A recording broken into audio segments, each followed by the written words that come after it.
Okay, no scatting at the beginning of this episode. No. 2 episodes deep, scatting. I'm over it. This is not a scatting podcast. No. It is a jazzcast still, but there is no scatting. I'm over that. We are going to find ways to keep it jazzy. And what's that noise? Oh, what? What's that? It sounds like a wet slap.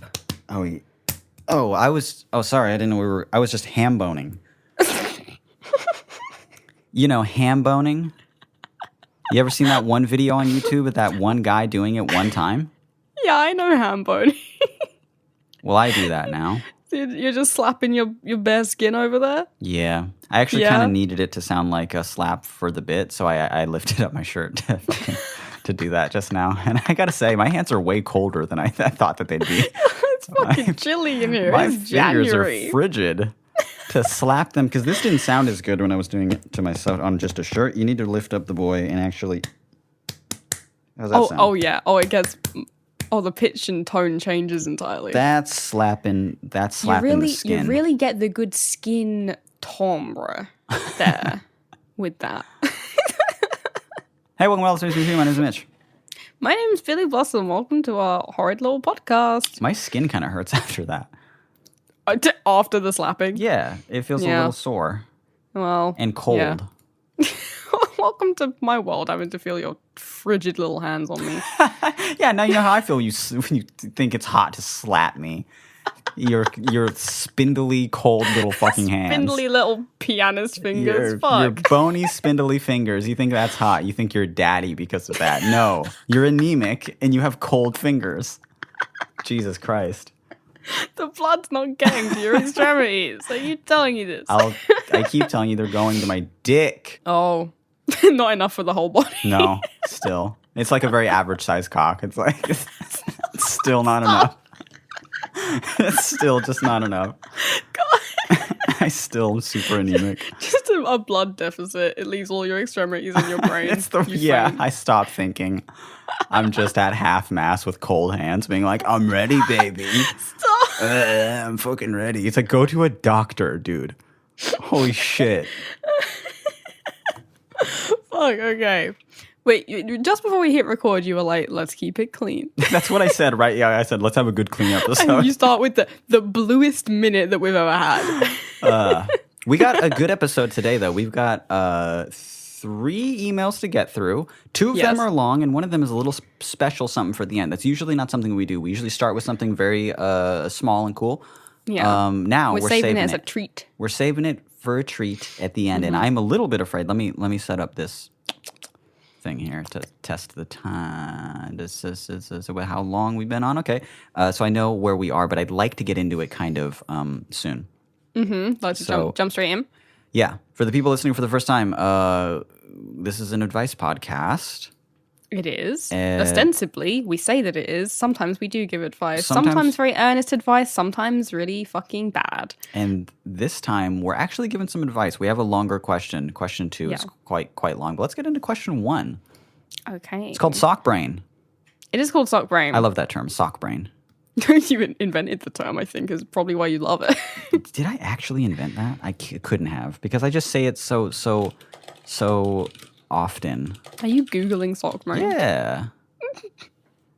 Alright, wait. While you Google sock brain, I'm just going to tell people at the beginning of the episode, because we know everyone turns off at the end, that if you want to write to us for some advice, you can do that. We have an email address.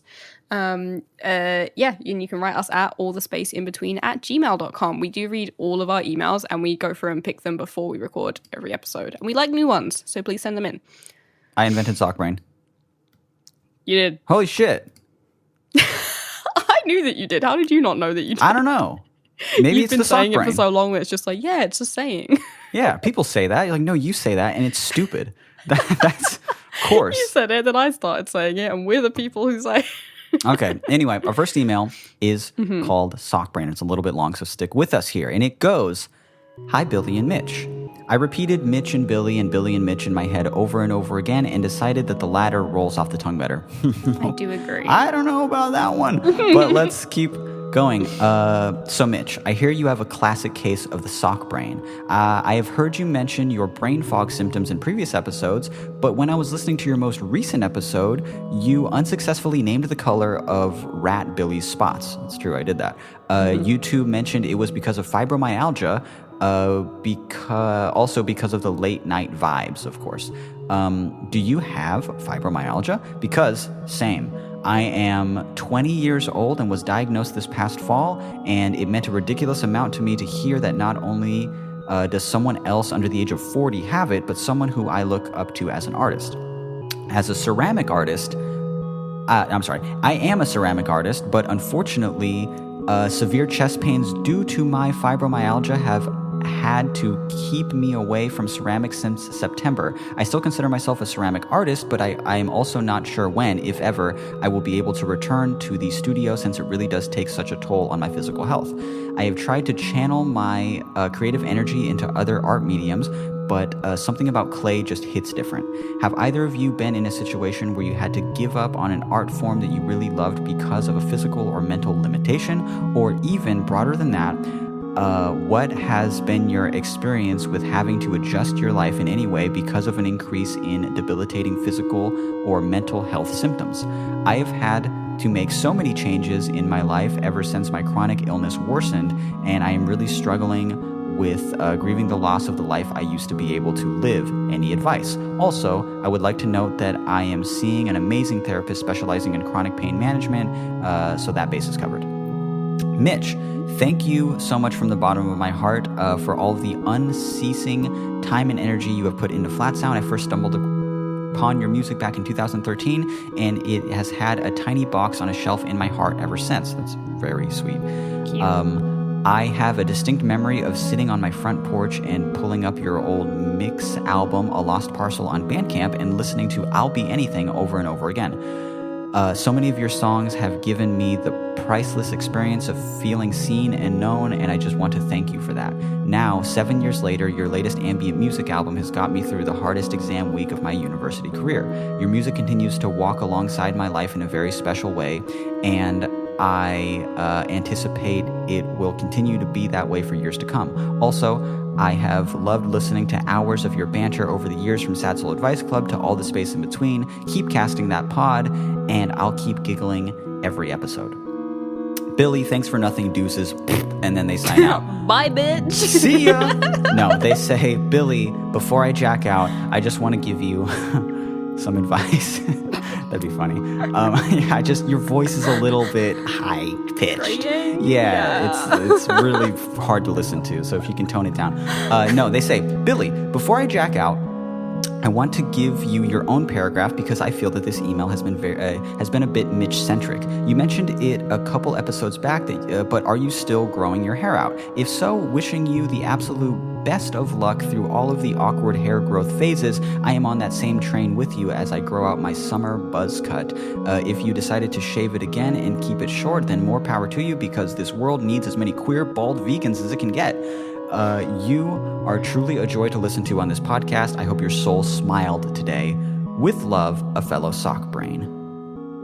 Really sweet email. Very sweet email. Mm-hmm. Unfortunately, my sock brain made me forget it. Ever. Yeah. I don't know what I just read. Yeah. Let me real quick, just because you just read it, I will address the last bit that was to me. And I appreciate you putting a little paragraph in for me. That's very sweet. Kind. Not everyone does that. Sometimes we just get a whole email that's just like, Mitch. Sometimes we'll literally scroll through emails that are just like trying to contact me, and then say nothing to Billy at all. And I'm just like, fuck off. Okay. Go away. But it's weirder when they say like to Billy and Mitch, but then only talk to Mitch. Yeah, like, it's a little strange. Okay. So this person is very sweet. It's very sweet. Very considerate. But anyway, I am still growing my hair out, and it is looking like a cute little old woman haircut now. It's looking great lately. My grays are coming in good. It's just I've got like a little bit of a mullet at the back, a little bit of sideburns at the sides, and I look like a baby bird. It's good. You do look just like a bird. Yeah. A tiny baby bird. I know. A mixture of a bird and a worm, if you can believe it. Yeah, a bird mixed with a worm that you got up early for. You know that used song? The Bird and the Worm? I actually don't. About me. Of course I do. When you said the used song, your accent kind of made it sound like the U2, the U2 song, you know? How dare you? I know, and I was like, I'm not familiar, actually. We didn't all just come back from Ireland 2 days ago. Yeah, really. I don't know No. any U2 songs. I won't check it out. Thank you. The youth song, The Bird and the Worm. Yeah, I do know it. Written about me and Of how course. I like both a bird and a worm. You do Yeah. look like a bird and a worm at the same time. But anyway, good luck to this person growing out your summer buzz cut. And I do agree, many queer bald vegans is the way it should go. And I will always be a queer bald vegan in my heart, no matter if I'm not actually bald. Much like my hair is always blue in my heart, despite it not having been blue for 2 years. Yes. I still kind of imagine you with blue hair sometimes. I know, it's just ingrained in it now. Yeah. I saw you like Yeah. that for so long. And then I Yeah. see this version of you and I'm, Jesus Christ. Scaring But- me. Back to the main thing. Well, before of email. I kind of want to move backwards in it because Oh, then yeah. there was this paragraph up here. I just want to say thank you so much for listening to all of the stuff that I've been doing over the years. Listening since 2013 is nothing to sneeze at. I really do appreciate that. That's Very a sick. long time to be listening to my work and following it, and the podcast that I've started, and the fact that you're still listening, even just to this podcast and writing into us and all that stuff. I feel very connected with you, and that is a very, very special feeling to me that I hope I never take for granted. So Yes. thank you so much. Very cool. Very sweet. Fibromyalgia, I should just say right now, I don't know if I have it. I've not been properly diagnosed. We were reading through this email and got to a bit. It's like, do you have fibromyalgia? And I was like, good point. Question asker. Good Does he question. have fibromyalgia? None of us know. Still a mystery. That is for the doctors to decide soon. Or is it notoriously hard to get diagnosed? That's fibromyalgia? true. Yeah. They might and not then a know lot of either. doctors will just be like, no, that's fake. That doesn't exist. And I'm like, okay, but check this out. Doc, my skin hurts, okay? the left side of my skin's left- been hurting all day. The wind is making the skin on my arm hurt. Explain that with science. Yeah, your if you mother has fibro, and She does. I connect with a lot of her symptoms. Yeah. And that's inclusive to the brain fog and the skin pain and the aching and stuff like that. Yep. She has a lot of bad symptoms. She manages it mostly with like a plant-based diet and stuff like that, and some movement and blah blah blah. Unfortunately, you have eaten cottage cheese in the last month, so your fibromyalgia will be getting worse. You know what I did this morning is had cream cheese. That's why your brain fog's bad. I have brain fog and my skin hurts. It's like, stop eating It's exacerbating cottage it. cheese. And I say no, and then I'll just keep going. just getting cheesier and stupid No, about it. just give me a pill or something. Just give me A a pill that I'm scared to take. fucking pill or some shit, doc. I want to keep eating gross cottage cheese that is essentially just curdled milk. I refuse to drink milk, but I'll eat it. I'll chew it up. Do you remember when we were on Wikipedia and we came across one of the first advertising slogans for cheese, and it was the milk you can eat, Yeah. and that was real. Yeah, that was just appealing to them. Yeah, They were like, people will love this shit. check this out, the milk you can eat. Milk I can eat. Sign me up. It's just like, like the first time they invented peanut butter or something like that. It's just like peanuts you can spread. They're like, fuck it, milk you can eat. Ever been drinking a tall glass of milk and thought, gee, I wish I had to chew this? What the fuck? Why? This is harder, more congealed. Yeah, I wish this worked like worse for me. And we're getting so off track of the question. Anyway, fibromyalgia. You might have it. I might have you it. may have it. I'm a You've got a lot strong of symptoms. I'm a strong contender for having it, but Yeah. I've not been properly diagnosed. But as this person knows, it's a very, very hard thing to get diagnosed for. Yeah. So who knows? Maybe I will in the future. But I do experience pain. I got the skin pain. Even today, I was complaining. It's especially bad today. The brain fog Yeah. is a little bit bad today. I feel very, bleh, but I haven't been getting the best sleep, and that's not helping. And then haven't been getting out very much, and that's not helping. And I had a pretty late night last night, and then I woke up this morning, and I was like, the left side of my shit hurts. It's all like up the side of just the side of my body, and kind of around my shoulder area, and kind of running down my arm. Yeah. I can kind of just feel the clothes on my body when I move around, and I hate it's that. very just like, ugh, Yeah. Oh. not great. Right. So, do we have advice for this person who was kind of recently diagnosed with it at 20 and is having to take a break from their artistic practice of being a ceramicist? Yes. That's the word. I mean, I probably have less advice and more just similar, hey, you're not alone kind of a story there for you. I can really empathize with you. Because I, as many people know, am agoraphobic. Meaning that and I was severely agoraphobic. I'm the worst case I've personally seen. And my therapist has told me, oh no, it gets worse than you, and obviously he can't talk about it and stuff. And but you're like, prove it. And he's Prove like, it. it's illegal. Like, God. give me their name. Give me their record. Yeah, share that info with me, Neil. Yeah, I was severely agoraphobic, and I know I've talked about this over and over and over again. For the people that didn't know or just need a reminder, I did not leave my house for 10 years. That's just the blunt, simple truth of it. I didn't do it. Yeah. I was too sick.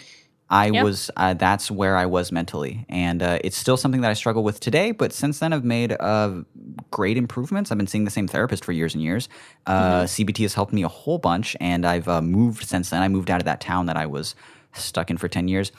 And the 10-year gap wasn't like I never moved houses. I still lived within that town, but I would never move very far. It was only like 5 minutes away, 10 minutes away at most, you know? It's within the town. Yeah. Within that very small town that I lived in. But during that last house that I lived at, it was kind of tucked away and out of the way. And that's when it got really bad. And I just for an 8-year span there, I didn't leave like the property.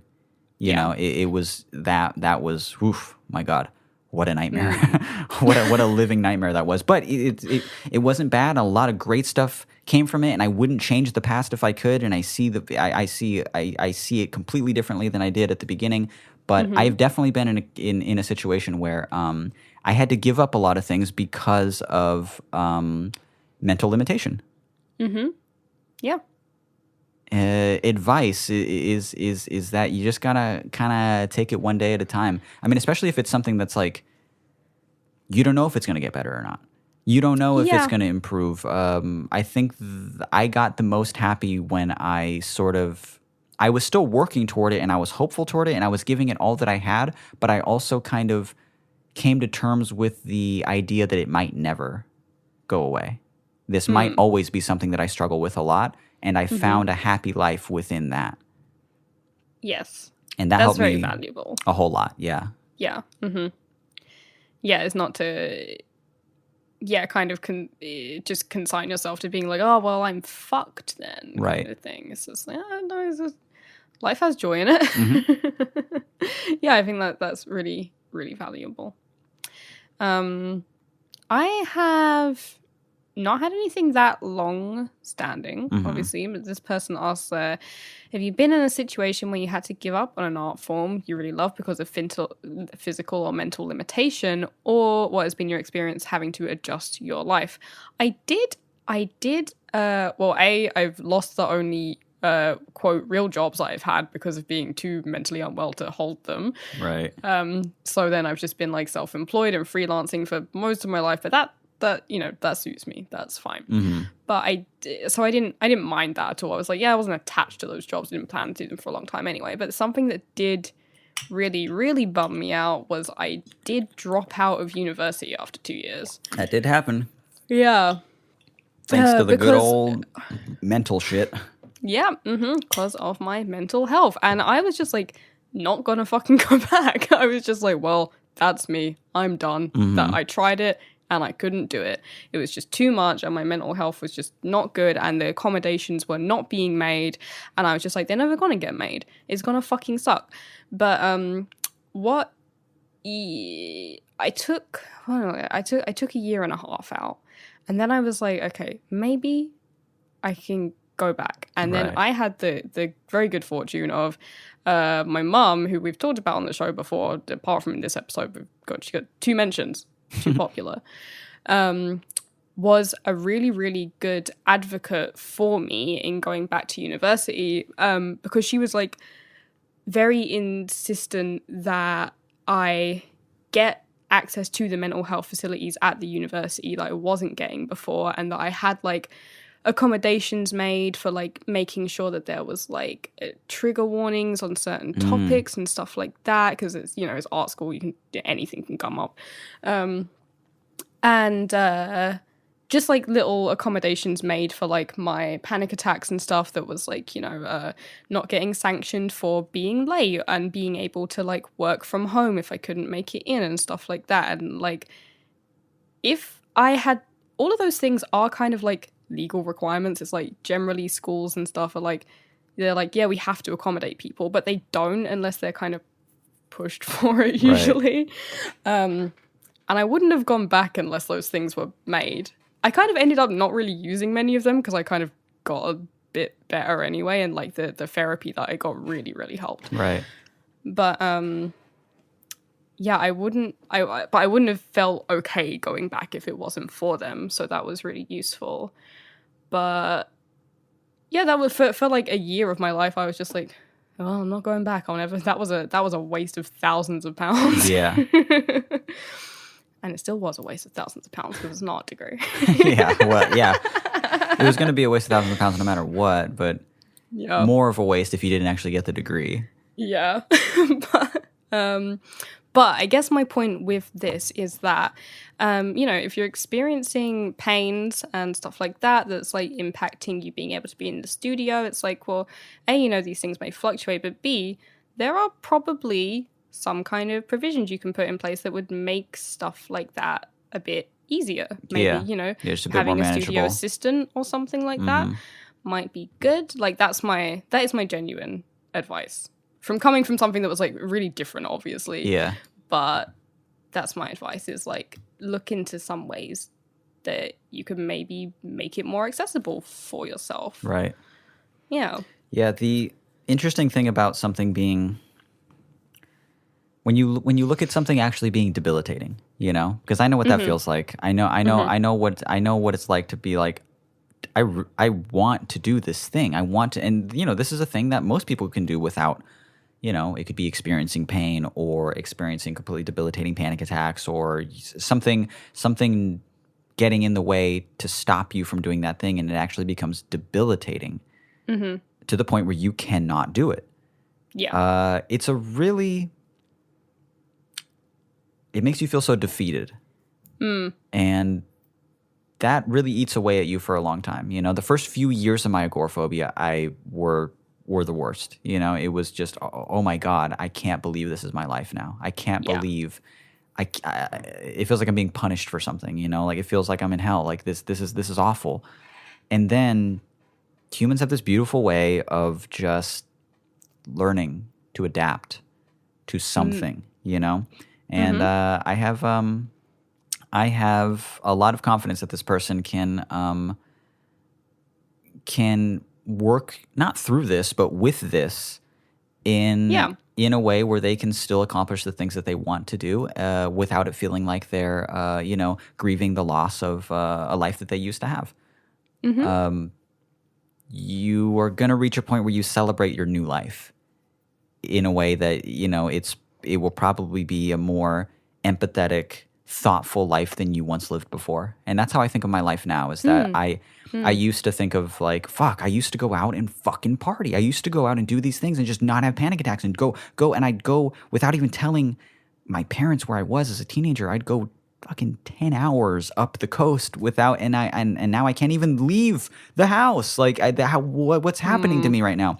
And then when I got out of it was a career, you know, a career as a writer, a career as a musician. And a lot of times, you know, when the panic was so debilitating that, you know, I can't even get out of bed, I'm not writing or recording songs. This got in the way of me writing and recording songs as well.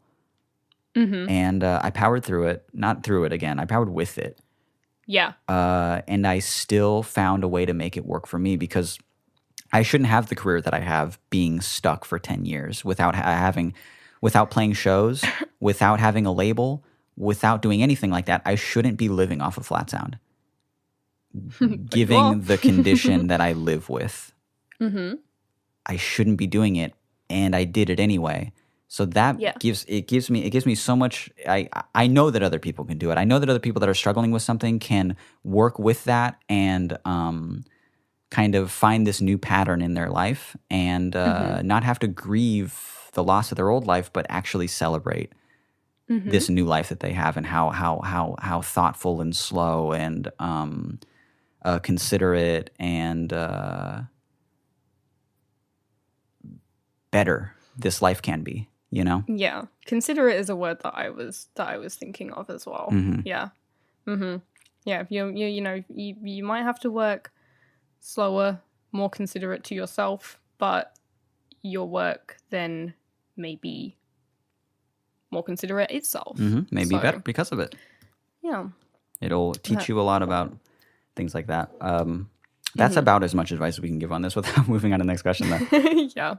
But a really sweet email. We really enjoyed reading it. Just the tone of it, really lovely. And thank you for writing. Don't get too used to this serious advice shit. All right. Are we doing our next question? Yes. Are you reading that one? Yes. It's a long boy.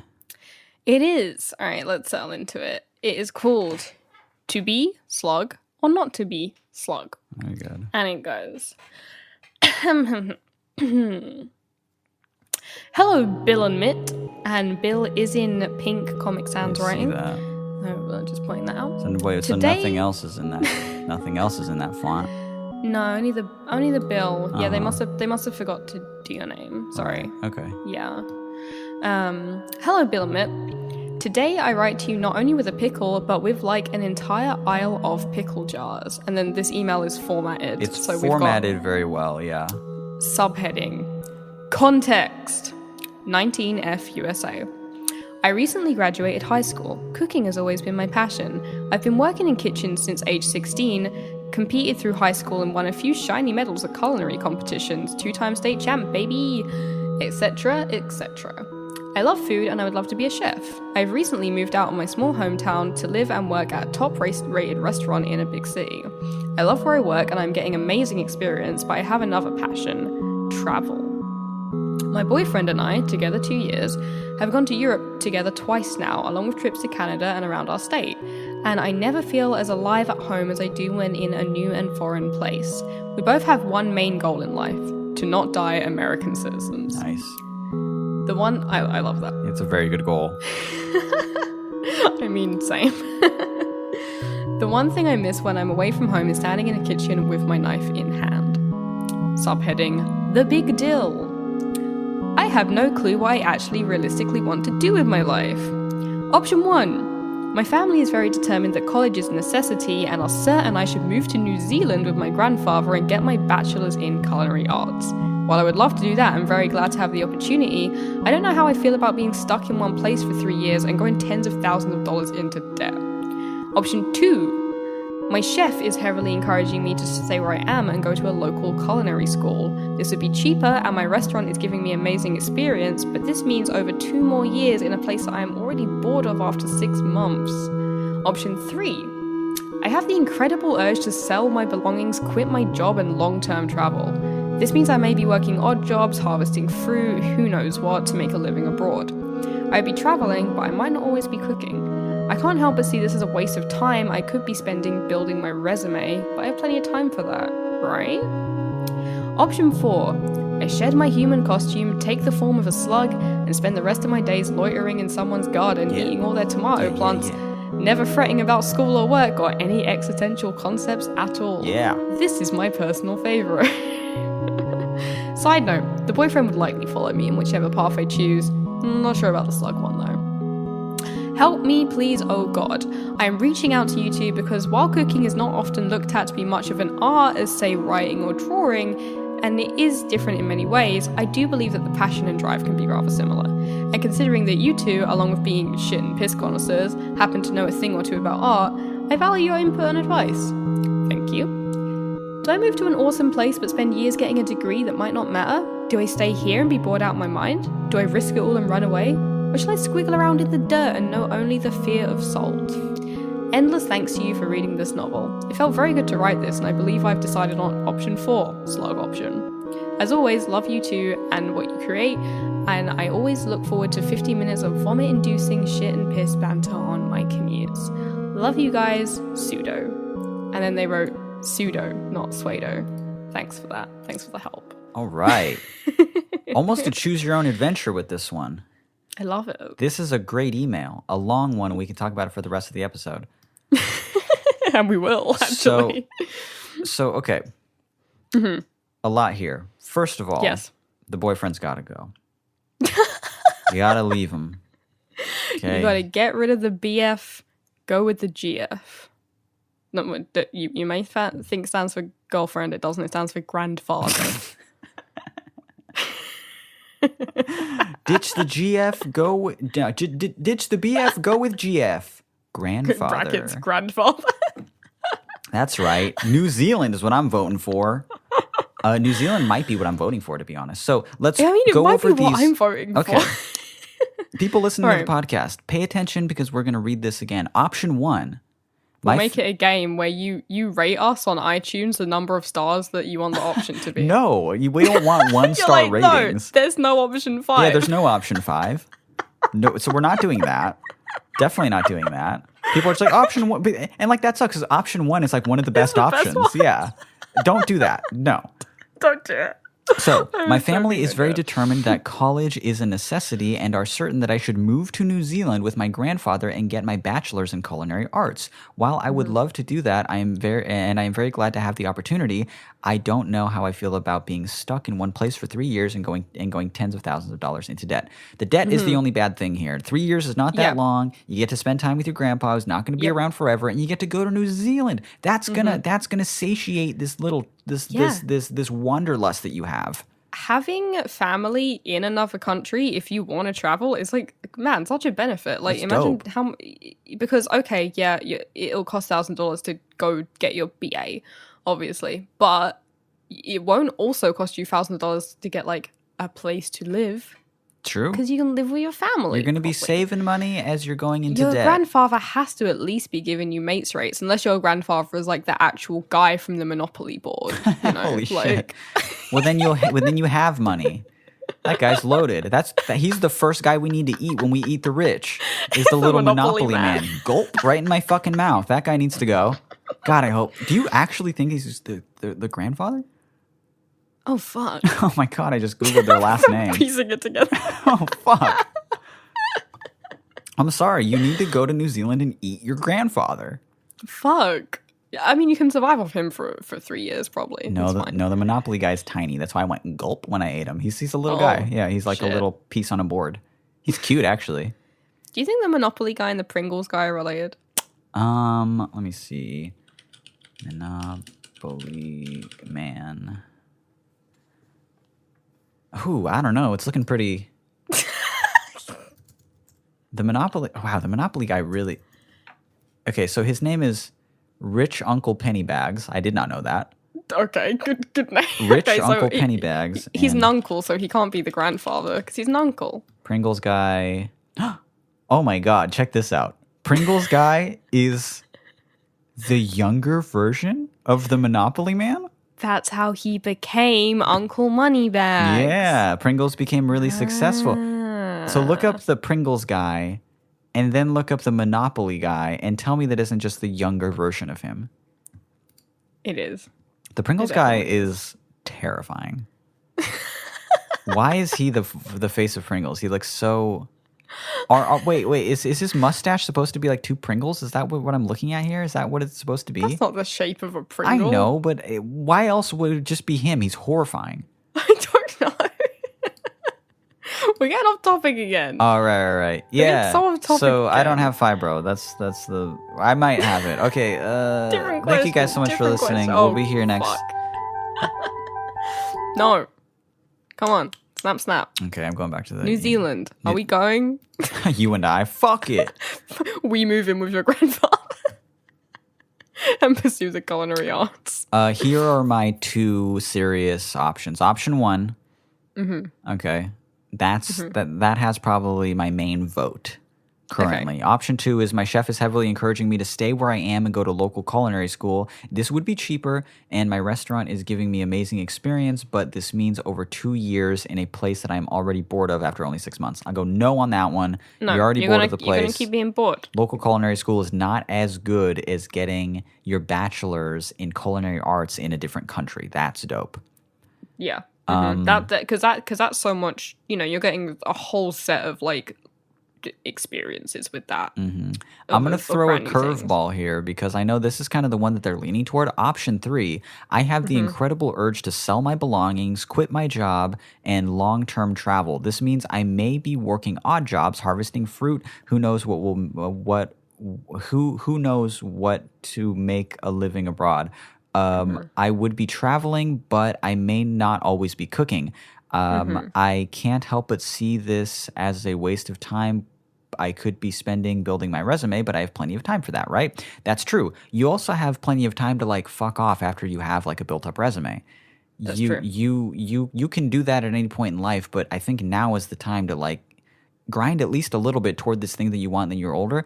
And you can be, because I assume this person is pretty young. They're like in their early 20s, right?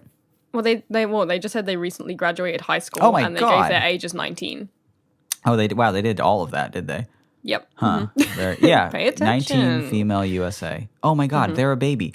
Get your 3 years is nothing. You'll only be 22 by the time it's done. Yeah.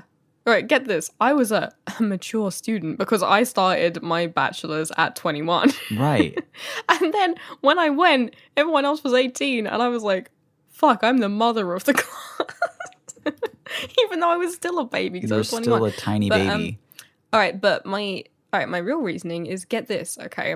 If you're like, oh, well, I would be traveling, but I might not always be cooking. If you had your bachelor's or some kind of cooking skill on paper, that'll always be your job. But yeah, then when you go traveling, way more likely that you can do that. You'll flash them that you got a bachelor's in culinary arts while living in New Zealand, and they'll be like, okay, we definitely want you working in our kitchen then. Yeah. Seems good. I would say do things that you way got to around, do because that you're doing first. the two stones. Like if you've got the opportunity to travel and get this thing, it's like, yeah, okay, yep, tens of thousands of dollars of debt is bad. I also have it. We all have it. It's bad. Yeah. You should see how much debt I'm in with the IRS. It's more than that. You didn't even go to school. I didn't even get an education. I was just fucked for no reason. School of life, baby. There I go. School of hard knocks. Uncle Sam is fucking. He's knocking every day. Yeah. No, I don't want to be flippant about debt, but it is student debt, and if it's for something that you genuinely are like, I love this thing and want to do it, then it's worth doing. Then I think you can recoup it. Yeah, and you seem like you have kind of like a family in which you can go to New Zealand with your grandfather and work on this thing. Not everybody has that opportunity. It's an incredible opportunity. I would definitely do something like that. Yeah. And then when you're our age or even my age, 29 years old, that's still like a prime time to just go fuck off and travel. That's still super young. Yeah, right now is like when all of my friends are doing their big like year-long traveling intercontinental shit is all like around like 2027-ish. Yeah, and all of our hippie friends from next door, all go to like Indonesia. Bali. Yeah, when and they're all like late 20s, mid 30s. Yeah, and they specifically said, I want to just sell all my belongings. I want to quit my job. That's what they're doing as well. They go there, they become minimalists. You have time to do that, but you don't want to. You don't want to go and do that and then come back to get your bachelor's. I don't think that's going to work. Get that now. Yeah, it could, but I would do it the other way around. I don't see very many people going to Indonesia and becoming a minimalist and then coming back and being like, you know what I'm going to do? College. That's true. I just don't know many of them personally. I think the route that you have to take is that more people say, I'm going to do the structured thing for a while. And also, again, you're very young. You're extremely young right now. Use this incredible opportunity that you have. And then, I mean, you'll be 22 years old, right? Was that what it is? 22 years old, 23 years old, maybe with a bachelor's in culinary arts that you got in New Zealand, and you're still at like the infancy of your life. And then you can do whatever you want after that. I think the New Zealand thing is an incredible, incredible opportunity. Yeah, it sounds sick. I'm jealous. Yeah. And it's one of those times where it's like, cool, a different country, other side of the world, can pretty much speak the language already. A hack, if you will. But yeah, what an amazing opportunity this person has. I would definitely jump on it. As far as the slug thing goes, again, you could do that at any point. That's true. You can even do it at the same time. You know, while you're in New Zealand getting your culinary degree, get a little bit of spinach. Just nibble it a little bit. Get the slug experience. Yeah. If you can just I was doing that right before we recorded, just nibbling on spinach. Yeah, you wrapped yourself in a little blanket and nibbled on it and just got really slimy. Yeah. And then cut soil out of your diet. Anyway, we coming through with the actual advice here. We're like, no, we have an opinion. Yeah, this is the advice episode of this advice podcast, unfortunately. Yeah. It's a surprise advice episode, everyone. Gotcha. You didn't think we were capable of it, did you? It's 2020. It's a new year. We're giving actual advice now. We won't always be doing it. We want everyone to not just survive, but to thrive. 2020 vision, everyone. The year of doing things. All right, so I'm going to cut that part out. Just so you know, I'm going to not fucking be known as someone who's partners with someone who says shit like that, because I am... with an inspirational speaker. I am jelly soft right now. I am... Okay. I apologize. So, is that all we have to say about this one? I think so. All right. Apart from, we will mention that we do recognize your email address. Oh yeah, you were telling me that. Well, actually, I recognize your email address. I didn't know. I don't know who the fuck this person was. No, and I was like, oh, cool, it's this person again. You were just like, what? And I was like, it's the person who threw up listening to the podcast one time on a drive. It's the person from TikTok. It is the person from TikTok. Which is pseudo skater girl from TikTok. Which is why they say pseudo at the end. Yes, and it is. Where do they say here about they like the podcast when they're driving, the shit and piss banter during their commutes? I always look forward to 50 minutes of vomit-inducing shit and piss banter on my commutes. And you looked up the email, and it is TikTok person. It is. I was right. You remembered their TikTok? It was pseudo skater girl? Yes. This person is honestly very cool. This is how good your memory could be if you stop eating cottage cheese. Become friends with this person how? How do we become friends with this person who is written in twice now? We're just going to support them on their life's mission to become an international chef. Yeah, That's fine. I want updates from this person saying, oh, and also we were, at least I was, joking when I said, leave your boyfriend. Don't do that. Don't do that. He's probably fine. Well, I don't know. He's a boy. He's yeah, I was going to say to assume a guy is fine. I don't know. It's like most boyfriends bad. I'm sure you like him. I'm sure he's good. I hope he's good to you. I hope. Yeah, let's say that. We hope he's good. I hope he's good to you. There we go. Yes.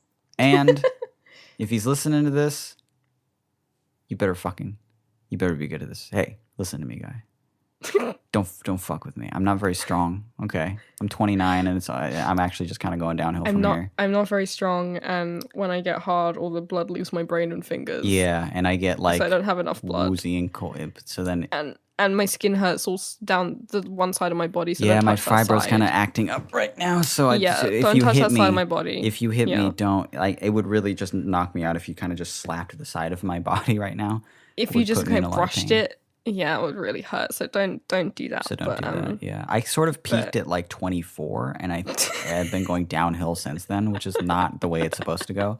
They say the prime of your life is at like in your 30s, and I am hoping I hit probably my third puberty at that point, because I hit puberty at 13. It happened again when I was like 20, 22 or something. I just got more hairy. Right. Yeah. And then, but now it's, I hope for another one, and then I'll actually be like really strong. Really strong and buff. Yeah. You better not fuck with her, because one day I might be really strong. One day. In 5 years or so, I might be strong. When I'm 34, fuck. Don't even look at me. You keep on making me promise not to get stronger than you. Yeah, you're over there being like, oh, I'm doing yoga lately. Oh, you're trying to get stronger than me. Which is a That's fine line cool. to walk. That's okay. That's cool. You're gonna be stronger than me. That's awesome. That's a relationship. Yeah, that's Well, because cool. when we first started seeing each other, we were exactly the same strength. Yes, and I would like to keep it that way. Okay. Well, we were exactly the same strength in the arms. Neither of us could win an arm wrestle. We would just both get tired after a while. Though I have been doing arm stuff lately. I think I could whomp you right now. Yeah, but consider my legs are strong like a horse. Yes. So. Are you gonna leg wrestle me? No, we're doing arm stuff. I'm saying I could beat you in an arm wrestle. We're playing on my terms. The way that I can win and feel like the man. Hello. Yeah, I'm like, I've been doing some yoga. My back kind of hurts, so I did like half an hour today. You're like, are you getting strong? You're getting stronger than me. Or what are you doing? Don't get stronger than me. Is this some like power thing? What are you doing? So that's what you're doing. You're gonna come live here, and then you're gonna be stronger than me. Is that it? Fuck it. I'm doing more arm stuff today. Yeah. Then what? You're gonna open my jaws. You're gonna get stuff off the shelf for me. Mm-hmm. Fuck it. I'm doing push-ups. You're like, no, honey, you're fibro. And then, no, I'm doing push-ups. I'm doing push-ups right now. I'm doing one-armed push-ups on the arm that doesn't hurt with fiber. Guys, the episode is coming to an end right now, which means you made it through, and you get the good thing. You get a treat. We got one more email here coming from, I don't want to dox him, but his name's Austin Troth. And he's a personal friend of mine. We've been friends since the MySpace days. Austin just had a kid. We talked about the baby shitting itself on Austin's Instagram. Austin finally heard that episode because he was falling behind because, again, he's a new father. He's been keeping up with the show. Which is fine. That's what I understand. But hey, Austin, don't let it happen again. Because it's just, if this is how it's going to be with you and the baby, then I'm not liking it already. If a little left out. If your son's going to get in between us and you listening to my podcast, then I don't know how I feel about it. Austin writes, my son pissed all over me, not clickbait. And the email just says, I, 27 male, gave my son, 0 male, a bath and he pissed on me. Attached is photo evidence, and I'm going to put this photo right bang here on the YouTube. Then there's just a large. Whoa! What? Wait, I was going to say there's a large photo. So large that like even on my 4K iMac display, I have to scroll really far to get to see like Austin. And I just saw the dog in the bottom corner. So I hadn't scrolled that far before. The dog's wearing a jumper. Yeah, Austin has his life together, man. I know. Austin's a new dad. He's covered in piss. He's covered in pee-pee, yeah, but he's got a tight job. He's got an excellent taste in podcasts. He's got what looks like a good loyal dog. He's wearing slip-on checkered Vans. That's awesome. That is good. That's a mood. And was just giving his son a bath. Look at this right here. Not to dissect this picture too much. Austin definitely has more chest hair than me. And I'm not loving that at all. Like, I don't like that shit at all. When is my turn? When do I get... I don't know if that's true. I don't know if it's true that he has more. Like, yours is just very condensed. Don't talk about where the fucking... Yeah, I have like I have a bunch of it in the... You have a lot in a small area. No, he definitely has more than me. Look at this. He's like popping out of his V-neck. That's the type of hot I want to be. This sucks. I'm just not noticing this. It's all right. We're sticking out for that third puberty, huh? It's all right. 30 is going to be the year that it all happens for me. I get chest hair, I start wearing V-necks again, I start bulking up, and then I start getting peed on. All right, photo gone. Get it out of here. I can't look at Austin's chest hair anymore. Sign off with that. That was my friend Austin covered in pee. Thank you guys for listening to the show. This has been All the Space in Between. My name is Mitch. My name is Billy. Again, I said this before, but if you would like to email us, please do. We love to receive your emails. If it's serious, if it's stupid, if it's anything in between, please send them to us at our email address, which is allthespaceinbetween@gmail.com. And if you'd like to hear more episodes, you can do it pretty much everywhere. I suggest Spotify, Apple Music, our YouTube channel, or our beautiful website, which is allthespaceinbetween.com. Look at give us a follow, give us a rate and a review. Tell your friends. That is our favorite thing that you do. If you're gonna do anything when it comes to the rate and the review and the blah blah blah, just tell your friends about the show. Yeah.